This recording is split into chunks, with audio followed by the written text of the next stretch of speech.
Alright, taking a look at a lesson here on similar polygons and how that works together. Going to look at the notation. I'm going to take a look at how to deal with scale when we get there. So that's a little bit different than congruent, where we're just looking for how can we be sure that the two things match. With similar, we have to worry about what matches and then what's the relationship between the matching. You have to do a little cross multiplying and things like that. So we'll take a look at all those things in this lesson. So we're going to look at the meaning of similarity. Look at the notation issues, which are actually the same as congruent. If you know how to do notation for congruency, this should be okay here. And then we'll take a look at how to deal with scale in our last slide there. Meaning of similarity is very simple. It means simply this: two things or two objects are the same shape. Period. Two objects are the same shape, and that's just the way it is. They're not the same size, but they are the same shape. So what I've drawn here is something really simple.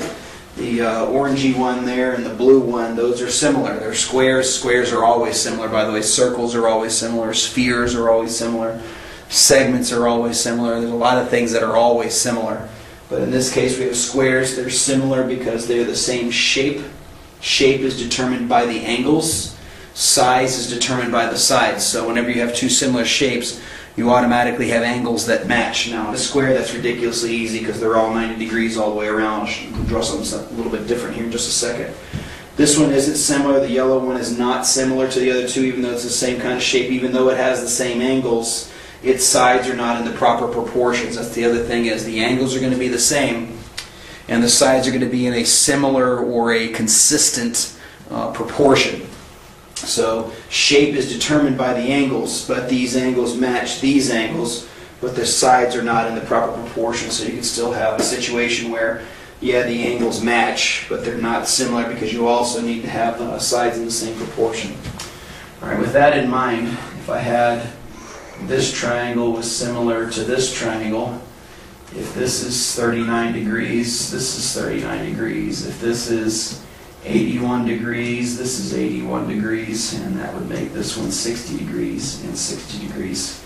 But then you'd also have a similarity in the proportions for the sides, and we'll take a look at that in a couple of slides. But the idea here is that in a triangle, once you have angles match, you automatically have similarity. But in these other shapes, that's not necessarily the case because their shapes could vary, like we could see in that particular rectangle there. Alright, notation issues, kind of simple. Got two similar pentagons here. So if this is A, B, C, D, E, these are probably equilateral, or they're pretty close to it, pentagons. But if this is M, N, O, P, Q, we need to note them. Print pentagon and pentagon. So let's name this other one E, A, B, C, D. I can probably name this one any way I want because it's kind of a regular shape, but we'll just pretend it's got to match anyway. So E goes with P, so this one has to be named P, Q, M, N, O. And I do that goofy example with the starting at E there just to let you know that all that really matters is that the corresponding vertices are in the same position. It doesn't really matter that you have to go in alphabetical order or anything in that particular case. Once you name the first one, then you name the second one in a corresponding manner with the first one. That's probably something that you saw with congruency. All right, last idea is scale.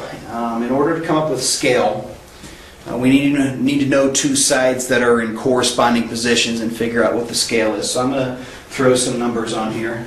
I'm going to say this is 20, 5, 22, X, let's call this 9, Y, let's call this 4, Z, and that's good enough for now for what I need to do.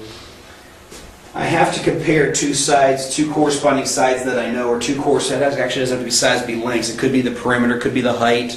Anything where I have a length that's in a corresponding position between the two shapes, I can use those to figure out what my scale is. So in this case I have to pick two, so 5 and 20 are the same. Now it doesn't matter which order I write them. I like to write it in fraction form, and I like to write the small one on top is usually my habit, though it doesn't have to be done that way. 5 is to 20, so that means the scale between these two shapes is 1/4, which means that shape's sides, the orange shaped sides, are going to always be 1/4 of the length of the ones from the yellow shape. The yellow shape are going to be 4 times bigger than the ones from the little shape. The angles all match. Whatever they happen to be, the angles would be exactly the same. Now the perimeters are going to follow that scale, 4 times bigger or 4 times or 1/4 the size, depending on which one you're looking at. The heights, anything that's a length, will deal with that. Now areas and volumes don't follow that same scale. When we get to area and volume, we'll take a look at this issue again and see what happens with those. So in this case, I picked two sides that were corresponding, the 20 and the 5, so that gave me a scale of 1/4, and now I can solve for the pieces that are missing. So for example, I'm to find x, 1 is to 4, as x is to 22. I put the x in the top because it goes with the 1. Those are both from the small shape, these are both from the big shape, and then you cross multiply.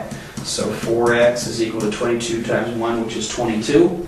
And so 22 divided by 4 is 5.5. So x would be 5.5. To find y, 1 is to 4, my scale, as y is to 9. Y goes in the numerator because it's coming from the smaller shape. Cross multiply. 4y is equal to 9 times 1, which is 9. So y is 2.25. And to find z, 1 is to 4, as 4 is to z, because z is coming from the bigger shape. This time it goes in the denominator there. Cross multiply. Z times 1 is z. 4 times 4 is 16, and whatever my units are would be the answer. There would be centimeters or inches or whatever the case happens to be on the units. All right, I'm going to show you one last one dealing here with the proportions and how to deal with the scale. Let's say on this one I have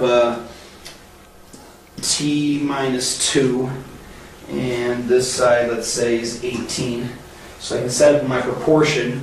1 is to 4, as t minus 2 is to the 18 I just invented. All right.